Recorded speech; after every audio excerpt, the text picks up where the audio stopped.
ইসরায়েলকে ২,০০০ পাউন্ড বোমা দেওয়ার বিষয়টি এতদিন আটকে রেখেছিলেন সাবেক প্রেসিডেন্ট জো বাইডেন।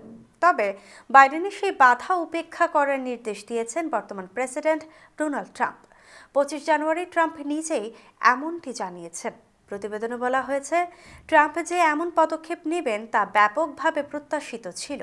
প্রেসিডেন্টের ব্যক্তিগত আকাশযান এয়ারফোর্স ওয়ানে ট্রাম্প সাংবাদিকদের বলেছেন, আমরা সেগুলোকে ছেড়ে দিয়েছি, আমরা সেগুলোকে আজই ছেড়েছি, তারা সেগুলো পেয়ে যাবে। তারা এগুলোর জন্য অর্থ দিয়েছে আর দীর্ঘদিন ধরে সেগুলো পাওয়ার জন্য অপেক্ষা করে আছে। ট্রাম্পকে প্রশ্ন করা হয়, শক্তিশালী এই বোমাগুলো সরবরাহের অনুমতি কেন দিলেন? এর জবাবে ট্রাম্প বলেন, কারণ তারা সেগুলো কিনেছে।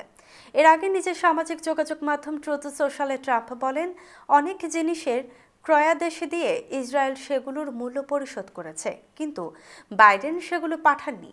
এখন সেগুলো তাদের পথে আছে।